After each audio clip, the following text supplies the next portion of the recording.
Saya Handoko Wijnawargo dari Maestro Consulting, Coaching, dan Communicating untuk Anda semua dalam Serajum Live. Serajum adalah program Corporate Social Responsibility Maestro untuk Indonesia dalam rangka ikut mencerdaskan kehidupan bangsa. Malam hari ini adalah episode ke-291 yang berjudul Lupa Diri. Sebelum saya lanjut, saya akan mengucapkan dulu selamat Hari Raya Valentine bagi sahabat dan kerabat yang merayakan. Ya, jadi hari ini 14 Februari adalah Hari Valentine, ya, di mana sebagian orang merayakan, sebagian lagi merasa bukan merupakan budaya. That's fine tuh, ya. Yang penting adalah tidak melarang yang mau merayakan karena masing-masing memiliki atau bukan suatu kejahatan, ya, dan masing-masing memiliki kebebasan. Baik, teman-teman semua, izinkan saya menggunakan PowerPoint untuk bercerita tentang ini, tentang puas diri, ya. Kita lihat dulu Serajum 2, puas diri, maaf, lupa diri. Baik, kita akan masuk Serajum 291. Ntar saya cari filenya dulu. Ya.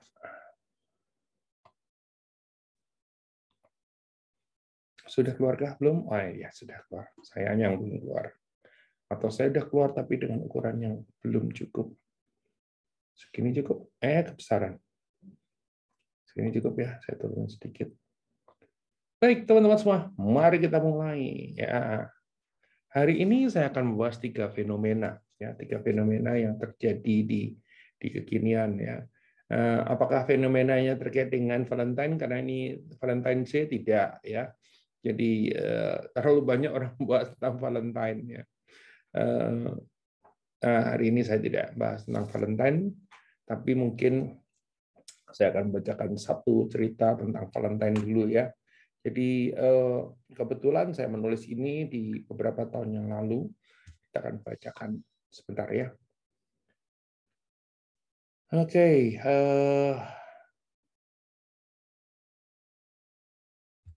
Baik, teman-teman semua, kita akan mulai dengan sebelum ini saya mengucapkan Valentine dulu. Terus sebentar, ya. Oke, sebentar. Mana tuh? Oh, salah.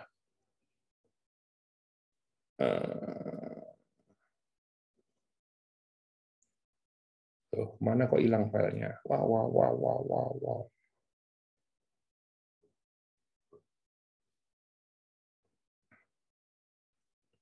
Waduh, hilang filenya. Saya udah siapkan padahal.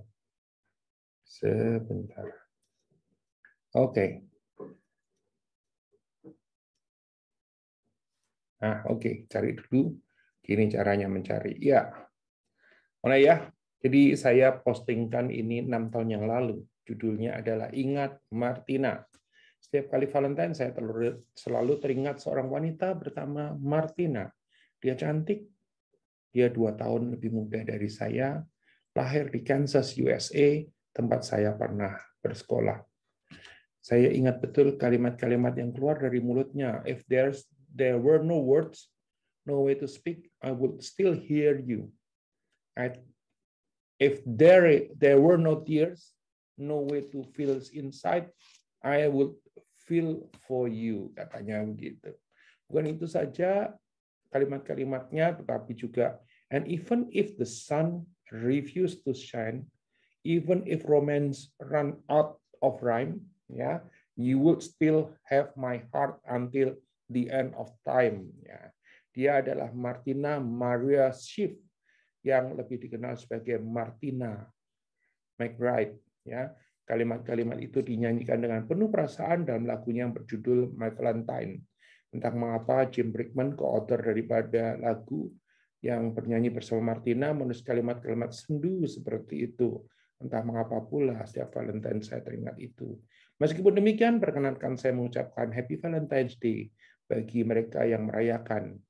Mengutip Martina, cause all I need is you, my Valentine. Happy Valentine.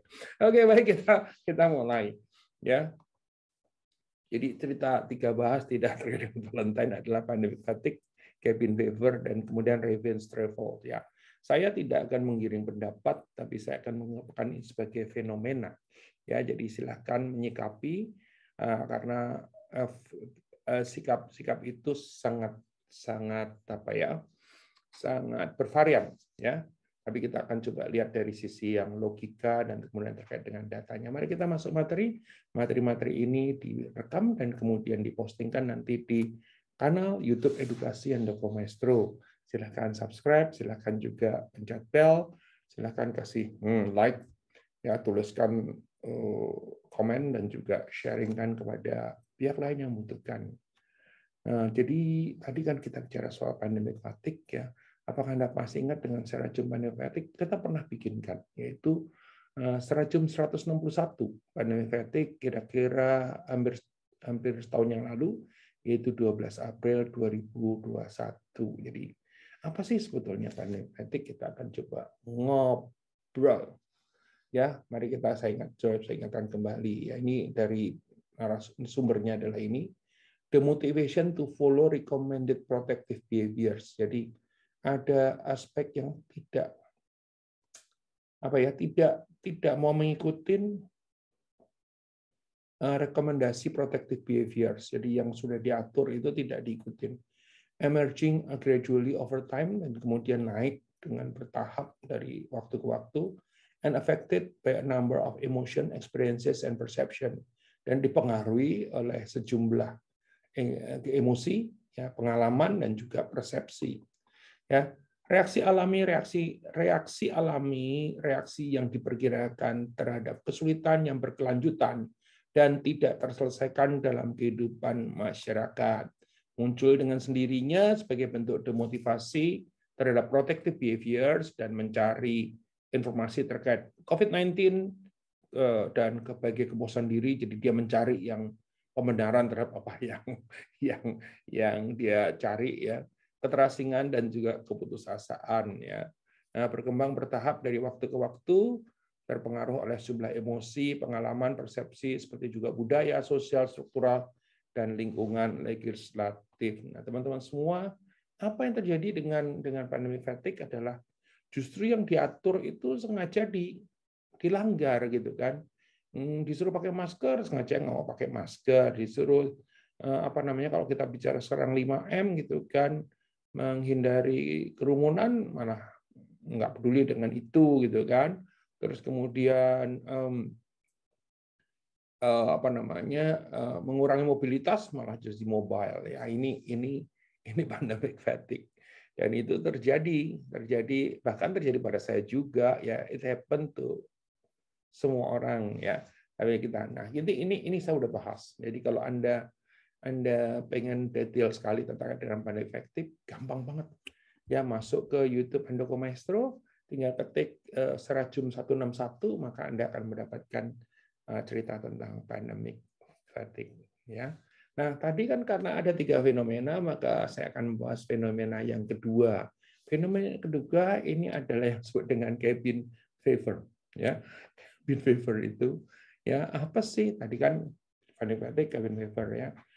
It's a series of negative emotions, serangkaian daripada emosi-emosi negatif and distressing sensation people may face if they are isolated or feeling cut off from the world. Ya. Terus dari bahasa Indonesianya aja deh. Ya, adalah serangkaian emosi negatif dan perasaan menyedihkan yang dihadapi orang jika mereka terisolasi atau merasa terputus dari dunia luar. Ya, perasaan terisolasi dan kesepian ini terjadi pada saat jarak sosial, karantina selama pandemi, atau berlindung di tempat karena cuaca buruk. Ya, ini dalam kasus kita kan enggak, ya. Nah, kita lebih kepada karena jarak sosial dan juga karantina selama pandemi, ya. Simptomnya apa nih kalau cabin fever, ya? Gejala cabin fever jauh melampaui rasa bosan atau terjebak di dalam rumah. Jadi lebih daripada itu. Mereka berakar pada perasaan isolasi yang intens dan termasuk kegelisahan, motivasi menurun, lekas marah, ya, keputusasaan, kesulitan untuk berkonsentrasi, pola tidur tidak teratur, sulit tidur tentu saja ya, kesulitan bangun. Jadi kalau susah tidur, kalau sudah bangun, sudah tidur nggak bisa bangun-bangun gitu ya. Kelesuan, ketidakpercayaan pada orang-orang di sekitar Anda, menjadi kurang sabar, kesedihan atau depresi yang terus-menerus. Coba deh diingat-ingat, pernahkah Anda mengalami ini? Coba dipikirin ya. Saya sendiri merasa bahwa saya pernah mengalami ya 1, 2, 3 atau beberapa daripadanya ya. Jadi karena apa? Ya tadi ya ini simptom daripada cabin fever. Cabin fever ya. Ini bukan Saturday Night Fever ya. Ini cabin fever. Nah, dia menganjurkan ya, artikelnya menganjurkan what can help you cope with cabin fever, menciptakan aktivitas yang sifatnya outdoor dan seterusnya. Nanti saya akan coba bahas ya. Jadi menciptakan aktivitas sifatnya outdoor, membuka jendela Anda untuk biarkan angin luar masuk.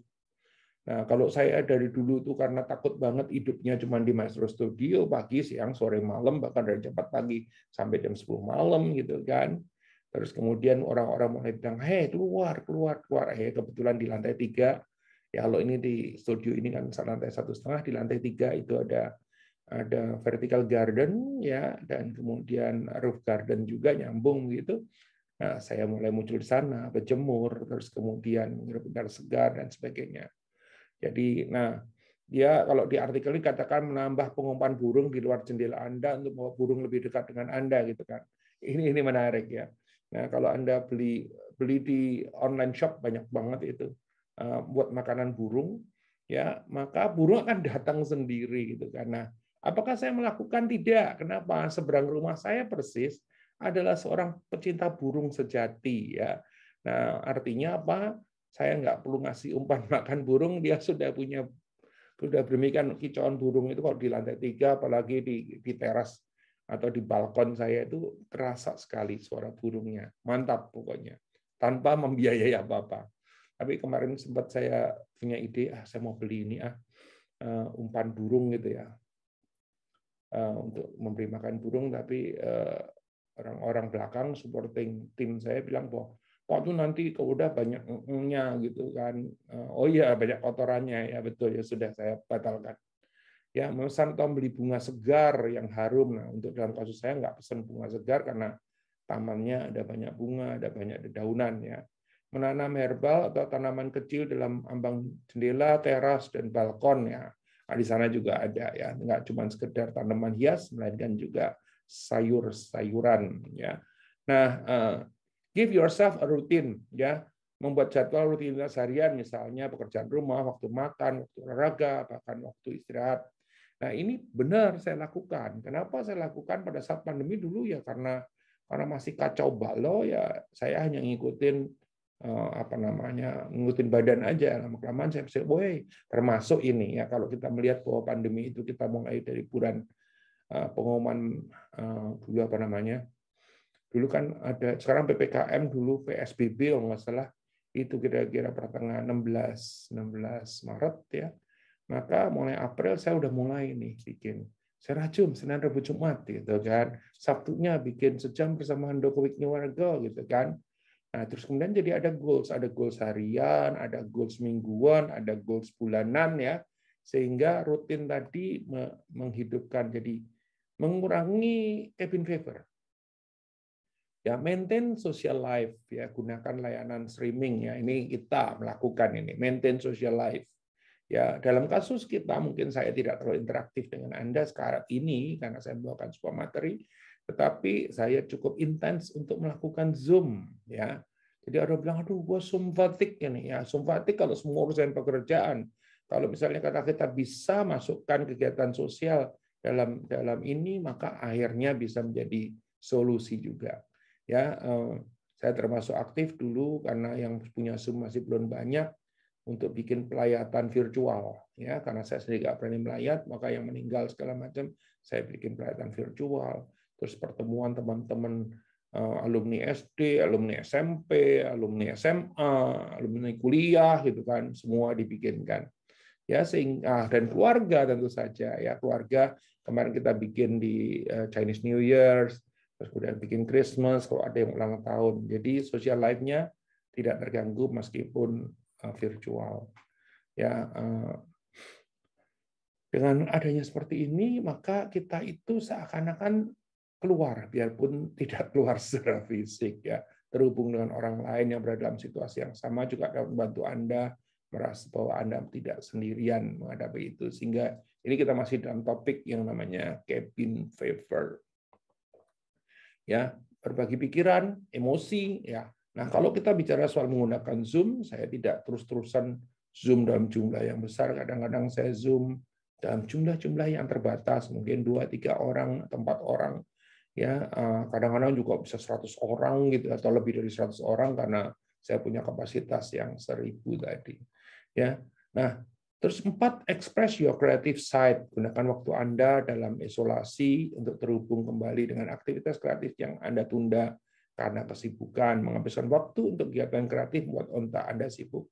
Nah, karena saya bukan orang yang dalam artian bisa melakukan handicraft atau ini atau itu gitu kan, maka yang saya lakukan adalah mulai dari tahun lalu persis hari ini setahun, saya terlibat dalam komunitas Tintin Indonesia, ya.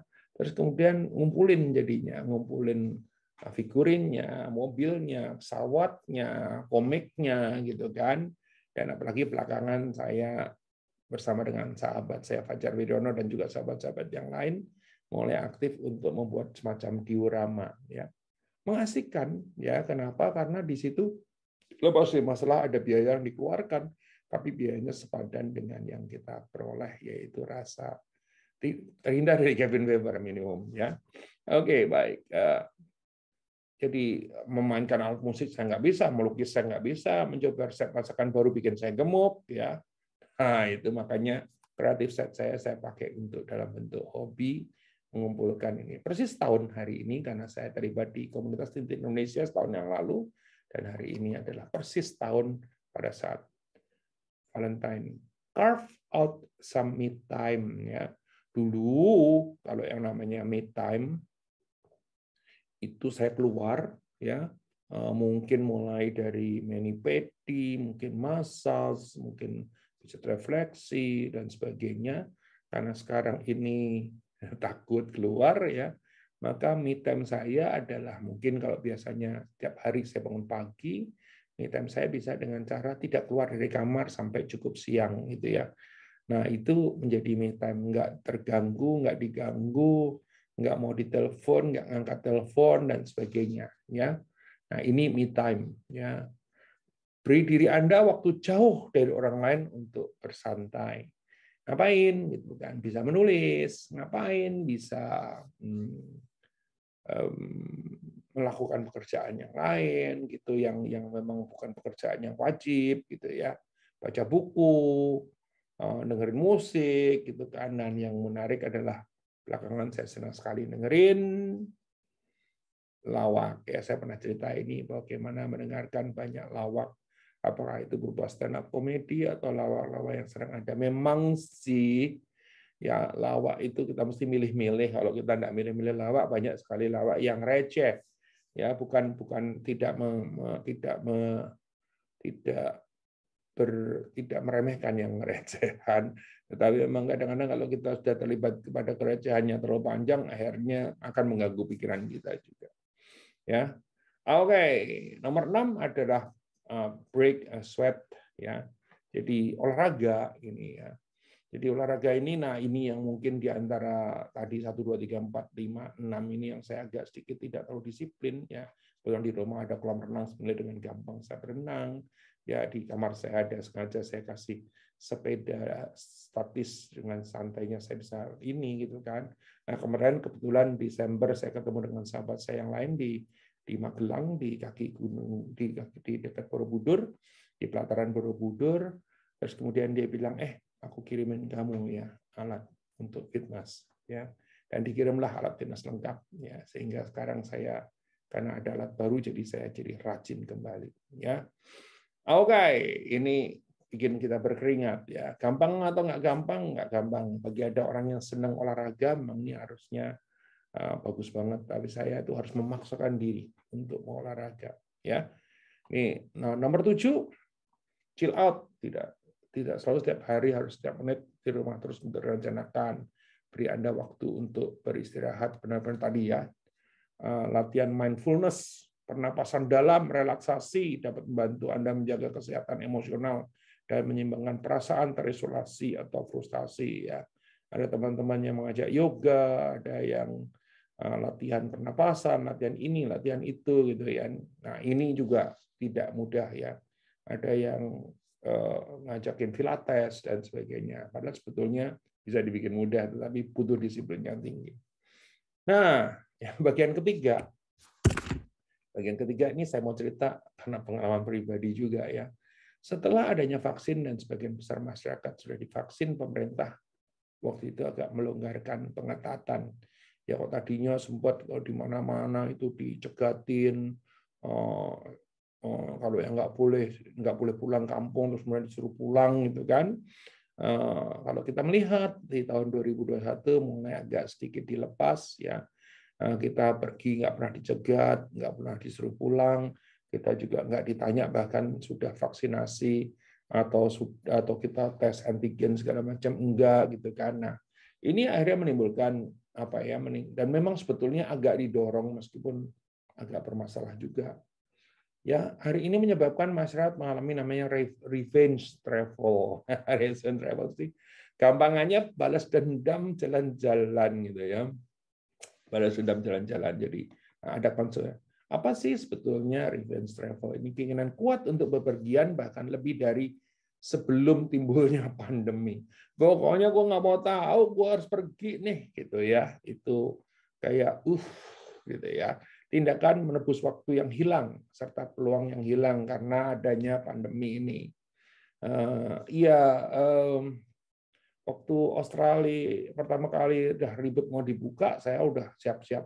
Baru hari ini dibuka, diumumkan oleh pejabat A gitu ya, bahwa Australia akan dibuka untuk international visitors ya. Saya udah nyiapin koper, udah nyiapin apa, karena waktu itu mau nengokin Kalista kan lama sekali nggak ketemu. Tapi terus kemudian ternyata sore harinya ada pengumuman baru bahwa tidak bisa dibuka, masih ada. Padahal tuh coba bayangkan ya antara pagi dengan sore ini kan cuma masalah berapa lama, enggak seberapa betul, tetapi berarti ada harus pergi nih gitu ya. Oke. Terus apa yang terjadi? Entah itu kehilangan kesempatan untuk menjelajah destinasi baru atau untuk terhubung dengan keluarga atau teman, dalam kasus saya itu dengan putri saya ya, dan orang-orang merasa seolah mereka telah dirampok waktu dan juga pengalamannya gara-gara pandemi ini. Ya, nah dia ceritakan apa sih revenge travel? Kita akan coba lihat ya. Pola pikir perjalanan membuat orang lebih bersemangat untuk bepergian dan tidak ingin membatalkan rencana liburan mereka tahun ini setelah penutupan pandemi COVID. Ya ini terutama terasa sekali banyak orang yang bosan berada di rumah dan mereka telah divaksinasi dan menabung uang tunai untuk melakukan perjalanan bermil-mil pasca pandemik atau berkilo-kilometer pasca pandemik ya. Akibatnya pelancong balas dendam yang cenderung mencoba lokasi eksotis, menghabiskan uang untuk berpergian dan kombinasi keduanya. Saya melihat dengan mata kepala sendiri beberapa sahabat saya antara lain pergi ke Amerika dengan alasan nengokin anaknya ya, dan itu berulang kali dalam karena Amerika termasuk agak sedikit terbuka ya. Terus kemudian mereka-mereka yang tahu-tahu sudah ada di Wakatobi atau ada di mana di daerah-daerah timur yang eksotis gitu ya, yang karena sebelumnya mereka nggak sempat atau nggak punya waktu ya, terus kemudian dan karena dorongan yang sudah nggak pernah pergi-pergi itu, jadi akhirnya pengen benar-benar pergi. Ini revenge travel ya. Sementara perjalanan internasional yang ditutup, sebagian besar perjalanan. Nah, memang tidak semua bisa terbuka ya, kayak saya ke Australia nggak bisa gitu kan, ke Singapura juga masih susah gitu kan. Tapi beberapa sahabat saya ke Amerika, terus kemudian belakangan saya dengar banyak yang ke Turki ya dan sebagainya. Ini jadi apa namanya, menjadi sebuah gitu ya. Banyak orang kembali ke tempat hiburan favorit mereka yang sudah mengalami perubahan juga. Ya ini, nah kalau kita bicara soal domestic travel yang populer, ini saya alamin, yaitu kebetulan saya pergi ke Jogja itu tanggal 26, 26 itu harinya Rabu, terus kemudian Kamis, Jumat, Sabtu masih di Jogja gitu kan. Sabtunya saya ke Magelang, Minggunya saya kembali ke Jakarta. Nah, waktu itu adalah Seninnya libur, jadi semacam Harbolnas. Jadi waktu di Jogja di hari Jumat malam itu luar biasa ramenya. Ya, nyari tempat makan, nyari apa gitu luar biasa ramenya, dan ini yang nanti kita akan coba bahas bahwa ini seperti apa sih berdasarkan datanya ya. Akibat dari banyaknya masyarakat yang melakukan perjalanan, ledakan COVID-19 konon itu muncul kembali, ini diambil dari media-media ya. Misalnya katakanlah lonjakan COVID Indonesia setelah Lebaran ya. Ya, nah ini cerita tentang ini. Ledakan kasus positif COVID-19 di Indonesia diperkirakan mencapai 2 kali lipat dari tahun lalu seiring dengan tingginya pergerakan orang saat mudik Lebaran dan membludaknya pengunjung di sebelah tempat pariwisata. Jadi ini membandingkan antara tahun 2020 dengan tahun 2021 tahun lalu. Ya, di mana kita tahu persis 2000 setelah Lebaran itu pasca Lebaran ya, itu korban COVID banyak banget ya, karena orang itu tadi ya bisa jadi revenge travel tadi ya. Ini tidak menyalahkan soal Lebarannya, tapi justru karena ada kesempatan Lebaran dan kemudian ada dorongan yang sifatnya tradisi dan sebagainya, akhirnya orang pulang atau berwisata. Ya, dan kemudian kalau kita melihat yang terjadi ya, juru bicara vaksinasi COVID-19 Kementerian Kesehatan ya, meningkatnya kasus varian COVID baru Omikron ke Indonesia selama libur Natal dan Tahun Baru karena adanya perjalanan luar negeri ya, dan juga tentu aja jadi tersebar di dalam perjalanan dalam negeri ya. Kita melihat bahwa ini bulan-bulan Januari, Februari meningkat dengan amat sangat pesat sekali. Jadi akibat dari mana? Karena akhir tahun orang libur pada pergi ya, baik yang keluar negeri maupun ini, sehingga waktu itu sempat ya diimbau untuk tidak melakukan luar negeri atau dilakukan dengan cara apa? Dengan cara apa namanya? Orang harus dari tadinya 3 hari berubah jadi 5 hari, jadi 7 hari, jadi 10 hari. Ya, harus diisolasi 10 hari kalau kembali ke luar negeri. Nah, pada saat tertentu kalau yang nggak penting-penting amat dia mulai mikir kan, pulang ke Indonesia nanti masih 10 hari di karantina gitu kan. Seperti Kalista ya, kemarin Kalista itu masuk tanggal 15 Desember. Teman karena dia liburnya cukup panjang, maka ya saya bilang udahlah nggak apa-apa lah 10 hari karantina. Jadi 10 hari karantina sambil kerja, tapi ya. Jadi karantina sambil kerja, terus kemudian keluar, terus kemudian kita bisa merayakan Natal, Tahun Baru juga, ya. Terus kemudian karena Australia sudah meningkat banyak, akhirnya dia masih bisa working from home dari sini. Nah, ini akibat. Jadi kalau kita melihat secara statistik, ya tentu saja ini bisa didebat atau apa gitu ya. Tapi secara statistik itu apa yang terjadi adalah bahwa pada saat setelah liburan biasanya adalah COVID-nya itu meningkat dengan sangat signifikan. Karena apa ya? Karena adanya revenge travel ya. Jadi orang itu kapan lagi sekarang nih gitu ya. Baik teman-teman semua, mau tahu materi lainnya ya, kalau Anda mau dapat bocoran dulu atau mau usul silakan kontak nih ya di 0858 1-nya 4 kali 2121.